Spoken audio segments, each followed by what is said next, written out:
She didn't wear medals. She didn't speak loud. She just stood there, coat frayed, boots torn, hands steady. They laughed while searching her bag, called her lost, too old, even in the way.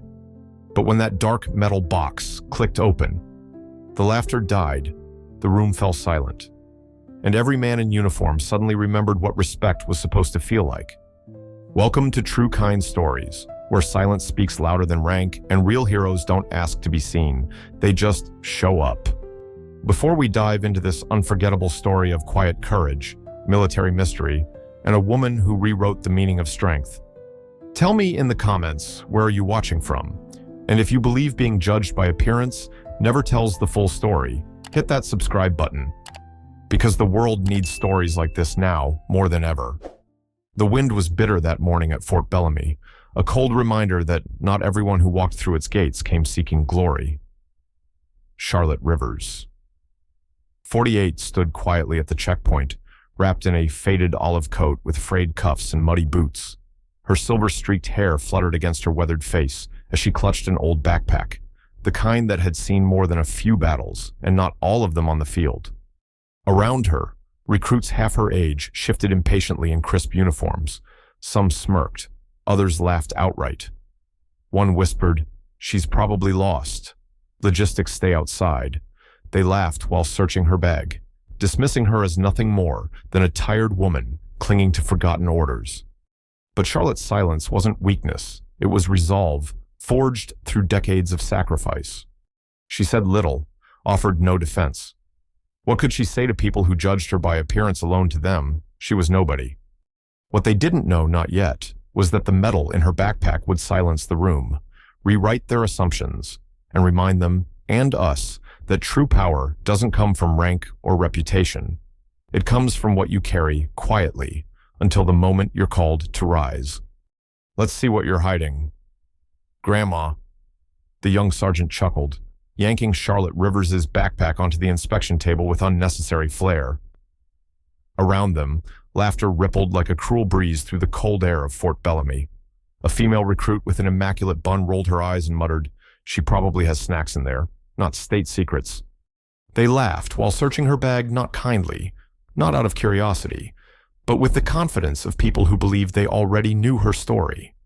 Out came the contents: a pair of old socks, a faded photo of a smiling woman holding a baby, a small notepad with no writing inside, and a half-used bar of soap. The crowd leaned in, expecting more proof that Charlotte didn't belong here. A recruit nudged his friend, whispering, "Maybe she's just lost. Someone's sweet old aunt wandered onto base." But then, a heavy clink. From the bottom of the bag, the sergeant pulled out a dark metal box, about the size of a paperback, sealed shut with no visible hinges or markings. His smirk faltered. "What the hell is this?" He tried to pry it open. Nothing. A corporal reached over, shaking it next to his ear like a toy. "Empty. Just like her story," he said. The recruits erupted in laughter once more, but Charlotte's expression never changed. Her eyes stayed fixed, distant yet focused, like she was hearing something none of them could. She reached forward, her fingers steady, and tapped 3 spots on the box's surface. Click. The box opened.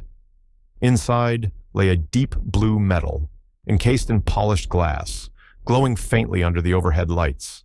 Its surface was etched with 2 serpents entwined around a symbol none of them recognized, and beneath them were the words, "Project Cerulean Echo." Silence, deafening. A captain in his 40s stepped forward, his boots frozen mid-stride. "That can't be," he murmured, his face drained of color. "That program was shut down over 20 years ago. It's classified above Tier 1. Charlotte said nothing. She simply closed the box with a soft snap and placed it on the table in front of her. The mood shifted. The same people who judged her by appearance moments earlier now stood frozen, uncertain. Their certainty crumbled as they realized they hadn't been laughing at a relic. They'd been mocking a legend they didn't recognize. One recruit dared to whisper, "Is that real?" The captain nodded slowly, never taking his eyes off her. Only one person was ever awarded that medal, and her name was wiped from the records. For security. Charlotte finally spoke, her voice steady and quiet. I didn't come to be remembered. I came because I was called. And just like that, the room wasn't filled with recruits anymore. It was filled with witnesses, silently learning that you never mock someone just because they look like they don't belong. A single phrase, that's all it took.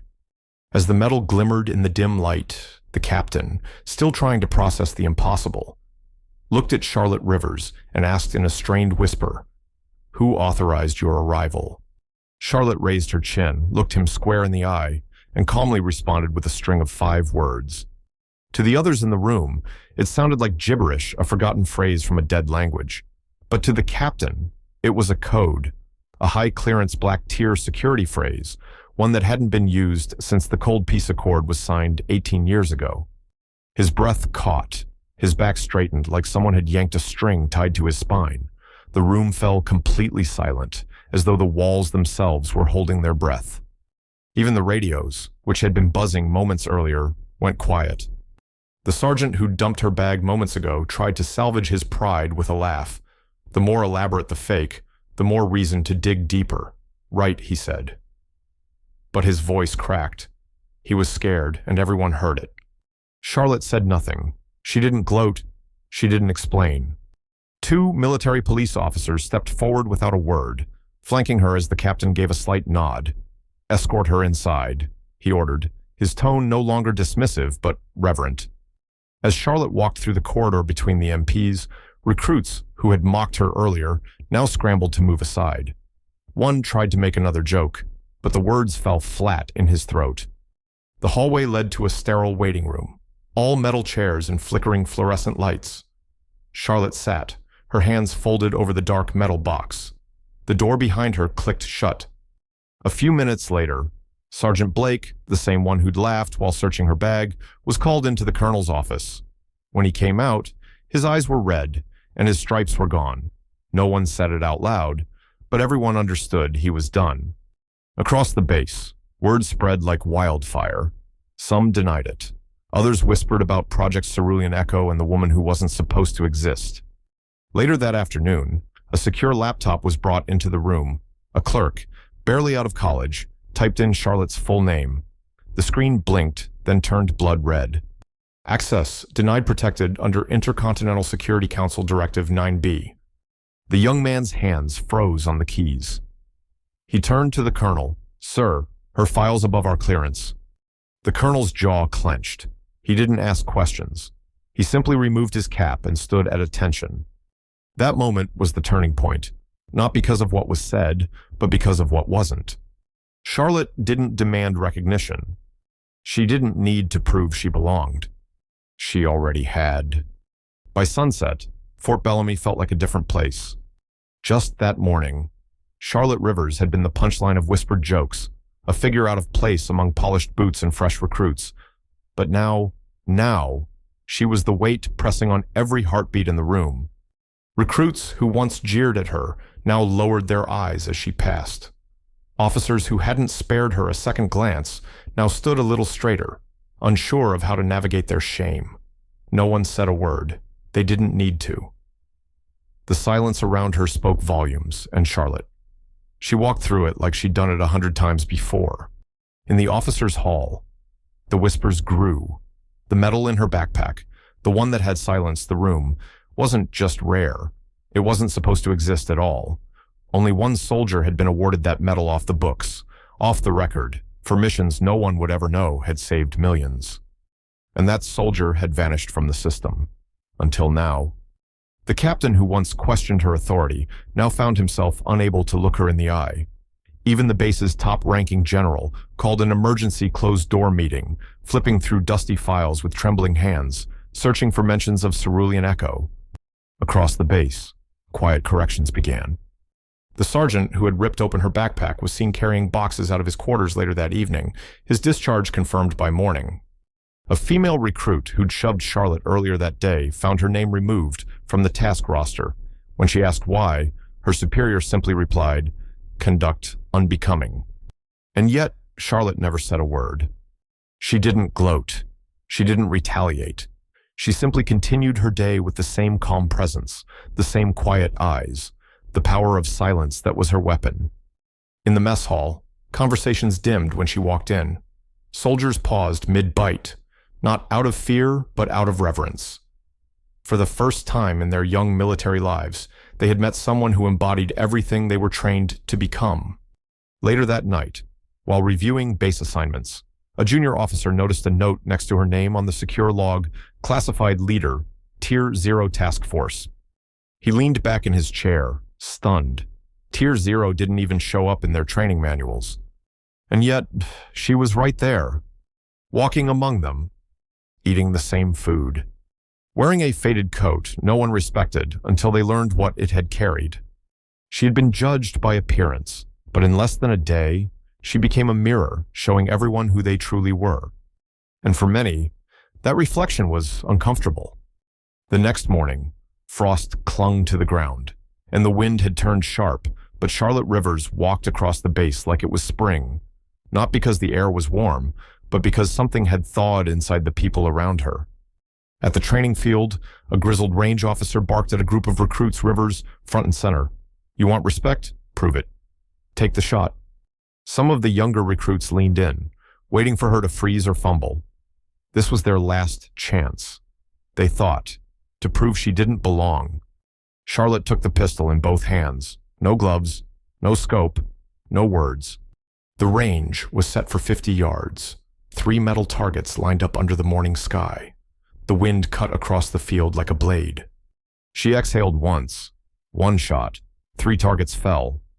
Not a flicker of hesitation. Not even a second round. The instructor blinked, his voice caught in his throat. Slowly, he said, I've only seen one person do that, and it wasn't in training. It was in a combat zone that never made the news. He didn't say her name. He didn't have to. That moment, witnessed by a full class of recruits, became legend before breakfast. Back inside, a major who had remained silent during the previous day's chaos handed the captain a sealed folder. This isn't a trainee, he said quietly. She's been sent to lead, not follow. The folder was marked Directive Phoenix 7, New Task Force Development. Inside, Charlotte's name was printed at the top of the roster, not listed as a participant, but as the commander. When they called her into the strategy room, officers straightened their backs. One even stood at attention without being asked. Charlotte said nothing as she took the folder, flipped it open, and began reviewing the mission brief. A young private fumbled as he delivered coffee to the room, accidentally spilling 1 cup across the table. The hot liquid rushed toward the sensitive documents. Charlotte calmly lifted the pages without flinching, wiped the table with a napkin, and handed it back to him with a faint smile. It's okay, she said. The private stood frozen, his face red. I'm sorry, ma'am. I didn't mean. You didn't mean any harm, she replied gently. That's what matters. For the first time, someone in the room breathed, not out of fear but relief. She wasn't there to intimidate them. She was there to guide them. In a world obsessed with loud voices and flashy titles, Charlotte led with quiet precision and earned respect. Her opportunity didn't come because she demanded it. It came because she carried herself like she already had it, and finally, the world caught up. In the days that followed, Charlotte Rivers became both a presence and a mystery. She didn't issue commands loudly, didn't walk with a swagger, and never reminded anyone of her rank because she didn't have one, not officially. Her record remained locked, her credentials invisible to most. But wherever she went, the atmosphere changed. The same recruits who had once mocked her were now the first to straighten up when she entered a room, not out of obligation, but out of something deeper, respect born from reflection. One morning, as she passed a row of soldiers in formation, a young man, the same one who had once called her a stray, stepped forward. Ma'am, he said, his voice unsure, I just wanted to say, I didn't know. I judged you. Charlotte paused. She looked at him, her gaze steady, not hard. We all judge, she said softly. It's what you do after that matters. That moment wasn't in any report, but it echoed across the base more than any medal ever could. In meetings. Charlotte now sat at the table, not the edge of the room. Officers leaned in when she spoke. A few who had once dismissed her ideas now scribbled notes as she talked strategy. And yet she remained unchanged. Still wore the same faded coat, still carried the same old canvas backpack, still tied her hair in a low, messy bun. The very things that made them doubt her were now symbols of something they didn't understand before authentic strength. She didn't chase power. She radiated it. At the rifle range, younger recruits started asking for her guidance. How did you steady your hand in that wind? How did you stay so calm? She never gave the answers they expected. It's not the hand, she said once. It's the heart. If your reasons are steady, your aim will follow. One afternoon, she passed by a group of new arrivals. They didn't know who she was, yet just saw a quiet older woman walking alone. One began to snicker, nudging his friend.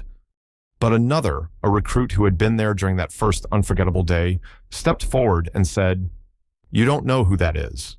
You don't laugh at her. You learn from her." Charlotte heard it. She didn't turn back, but a small smile tugged at the corner of her mouth. That was the change, not in her but in them. Charlotte never asked for redemption. She never demanded recognition. She had walked into Fort Bellamy prepared to be invisible and instead became unforgettable. Not by force, not by status, but by being exactly who she always was, even when the world refused to see her. The sky was overcast as Charlotte Rivers stepped out of the command building, the soft crunch of gravel under her boots, the only sound in the courtyard. She carried a slim folder tucked under one arm, the official task force list she had just finalized. Her name was printed at the top, not as a participant, but as the commanding officer. Behind her, officers who once mocked her now stood in silence. They didn't salute. They didn't speak. But their posture said everything back straighter, eyes lowered, hands twitching with regret they didn't know how to voice. She didn't pause. She didn't need their approval. Standing at the gate was a man with gray at his temples, quiet strength in his frame, her husband, Colonel David Rivers, retired. He had said nothing during her arrival. He didn't need to. His silence had always been her shield, just as her strength had always been his anchor. As they walked side by side toward the outer courtyard, a young recruit, barely 19, stood frozen near the wall. He had been there that first day, silent among the laughter. He had never joined in, but he had never spoken up either. Now, he took a shaky step forward. "Ma'am," he called, his voice cracking. I'm sorry. For what they said. For not stopping it." Charlotte stopped. Slowly.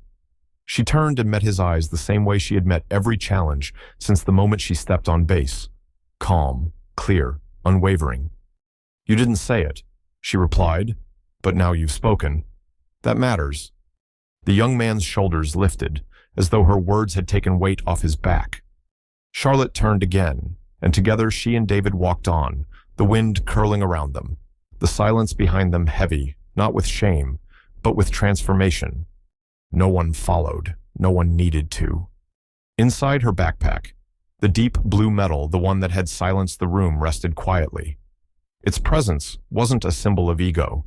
It was a reminder that in a world where people are too often judged by appearance, there is power in quiet resilience. She had walked into that base underestimated and alone. She walked out a legend. Not because she demanded recognition, but because she embodied it. To every man or woman who has ever been passed over, overlooked, or laughed at simply for being different, Charlotte Rivers' story isn't fiction, it's a reflection.